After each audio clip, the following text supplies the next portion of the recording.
everybody. Hello, Hotel RL. Thank you so much for having me. This month is Endometriosis Awareness Month, and I'm an Endo girl, and this is my story. So about 2 months ago, I met Tammy. She is a talent scout for Hotel RL, and she asked me if I had the stage, what would I talk about? And at first I told her, I was like, I'm really good at social media. I could talk about social media.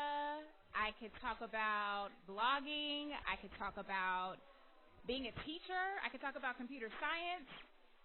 And she's like, oh, that sounds good. And then we started talking a little bit further, and she said, so what are you doing next month? And I said, well, next month is March, and that's Endometriosis Month, and there's a march, and I have all these things planned. So she said, why don't you talk about endometriosis a day before your march? Well, a week before your march. I said, okay. I'm extremely vulnerable about talking about endometriosis, but why not? Why not step out the box and share what exactly 176 million women go through every month? So a lot of people don't even know how to say the word necessarily. They don't even know what it means. And I named this talk Endometriosis, the disease that you didn't give me, because the last time I had a conversation at Hotel RL in Brooklyn, a lot of the guys there were very confused about endometriosis and if they were the ones that caused it. Because usually when you hear this really big word, it's some kind of disease, an STD, that probably was passed down from a man. Let's just be honest. But it's not. And it's one of those things that no, a man didn't give me, but yet so many of us have and are challenged with. And it's time for us to stop being quiet about it and be open about the thing that affects 1 out of 10 women. So my story. I decided to share a story about this fearless little girl. So this little girl was raised not to be scared of anything. She was a type that wanted to do everything that the guys did. When she was little, her first bike was a male's bike. She didn't want the pink bike. She didn't want the low bar. She wanted to do everything that Mike and Tom did, who were her next door neighbors. She played hockey, street hockey, because in Kansas that was a thing. And she climbed trees and got bruised and tried again. Now, this little girl was fearless about everything until that one day her cycle came on.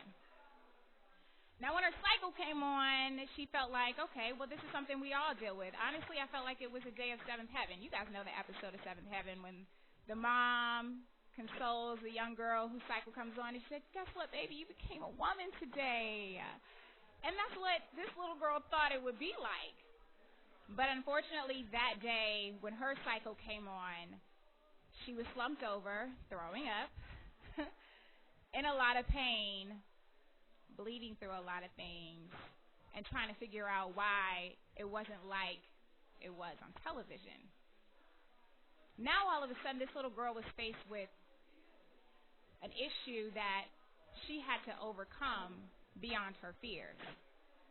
You see, that little girl, for the first time, realized that it was something else that was in control of her life beyond herself. That's the type of pain that 176 million women deal with. It doesn't matter how fearless you are, but then all of a sudden you realize something else is controlling your life. So that girl went from being extremely fearless to getting 800 milligram ibuprofen and her mom crushing it up in milk because she was too young to even swallow a pill that big. That's the type of thing that young women every day deal with. So I came to this point as that little girl and realized that I had to relearn what fearlessness meant. It wasn't just the fact that I could actually overcome any obstacle, because I can. It was the fact that I had to recognize beyond pain and circumstance, there was something that I can overcome. Now, to be honest, I'm still learning what fearlessness means right now because this is a new platform for me to be vulnerable and be extremely open to the world about what endometriosis looks like. And endometriosis is not something that a lot of women smile through, but some kind of way I learned how to smile through it. And to be honest with you further, endometriosis is not something that a lot of women like to talk about because a lot of people think that it's something that's just cramps. So let me break down what endometriosis is. It's when a woman has her cycle and that tissue in her uterus decides to go in other places, become inflamed, and cause her a lot of pain. Now, that pain usually happens during the cycle, but it can happen and have a flare-up at any time during the day, during the month, during your cycle, outside of your cycle. And I realized that that was a story that I had to share. Now, it is Endometriosis Awareness Month, and yes, I wear a lot of yellow this month, and yes, my Instagram is all yellow, and it's all pretty and it's all games until I start talking about it. It's that word that nobody likes to address called cycle. We call it everything. We call it the bad girl, my menstrual pain, that time in the month. But I think it's time that we actually realize that there's so many women that deal with this type of pain that we could be our own country. Actually, the 8th biggest country. We could be a country bigger than Russia. But unfortunately, the way society is built today, we don't recognize or put funding in that area. So we can put all this money to fight Russia, but we're not fighting a disease that affects 76 million women. So it's time that those women who have endometriosis realize that you don't have to be quiet. And for every young girl out there and every older woman out there who is dealing with extreme pain, you don't have to be silent about your pain anymore. You can be fearless. It's okay to know that you are dealing with a lot of pain and that you too can overcome it. Now, yesterday, we had a hangout. And honestly, I didn't know how that hangout was going to go.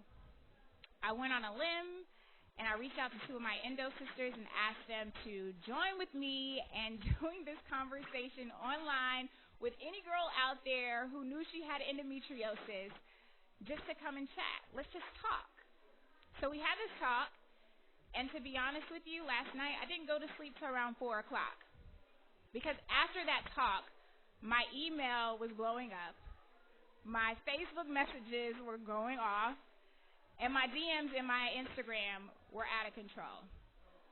Not with messages like, oh, girl, you're bad. You did that.